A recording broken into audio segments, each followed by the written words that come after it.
Checking your pulse allows you to determine your heart rate without any special equipment. This can be useful if you are trying to lose weight or you have a brain condition. Read on to find out how easy and painless it is to check your pulse. Method 1 Part 1. Use your index finger and middle finger when finding your pulse. Don't use your thumb, as its own pulse is strong enough to interfere with your reading. Find the radial pulse. This is the pulse on the side of the wrist nearest your body. Use the pads of your fingers. Place them just below the wrist creases on the thumb side. Press lightly until you feel the blood pulsing under your skin. If necessary, move your fingers around a bit until you feel the pulse. It's there, just not always easy to locate. Find the carotid pulse. To feel a pulse on the side of the neck just below the jawline, place your index and middle fingers in the hollow between the windpipe and the large muscle in the neck. Press lightly until you feel a pulse. This is sometimes easier than finding the pulse in your wrists. Method 1 Part 2. Check and record your heart rate. Use a watch or clock with a second hand or digital second display. Count the number of times you feel a throb for 1 minute, 60 seconds. This is the most accurate method. If you're in a hurry, you could count the beats you feel for 15 seconds and multiply by 4, or count beats for 30 seconds and multiply by 2. These options will work but are not quite as accurate as counting for a full minute. Method 1 Part 3. Establish your normal heart rate. The normal resting heart rate for an adult is 60 to 100 beats per minute. Normal heart rate for children under 18 is 70 to 120 beats per minute.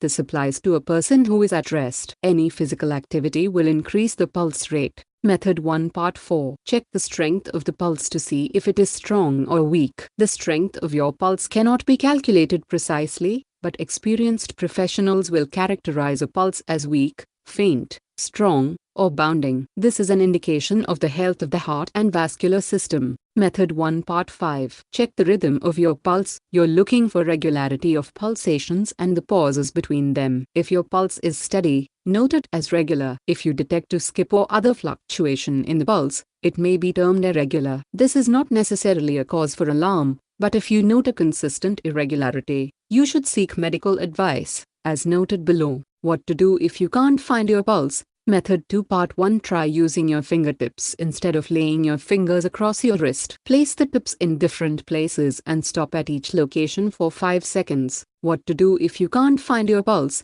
Method 2 Part 2. Try varying the pressure of your fingertips on your wrist. Sometimes either lightening your touch or pressing harder will help you find a pulse. What to do if you can't find your pulse? Method 2 Part 3. Try checking for a pulse while dropping your hand toward the floor. Holding your hand up near your head can make your pulse less distinct. Dropping your hand will slightly alter your blood flow through that wrist and make it easier to detect a pulse. What to do if you can't find your pulse? Method 2 Part 4. Use a stethoscope. If you have such an instrument, use it here. Lift up or remove your shirt. Hold the stethoscope against your bare chest and listen. Count each beat as you hear it, and listen for any skipped beats. Finding your maximum and target heart rates. Part 1. Find your potential maximum heart rate. This is the highest your pulse rate can get. You will use your potential maximum heart rate to determine your target heart rate. To find yours, follow this formula: 220. Your age equals predicted maximum heart rate. Try exercising intensely for 30 minutes. Check your heart rate immediately after, or even during, your exercise. Compare your actual exercising heart rate to your potential maximum rate. The numbers should be fairly close. If you're talking your pulse during exercise, keep your feet moving as you do so, or blood might accumulate in your extremities.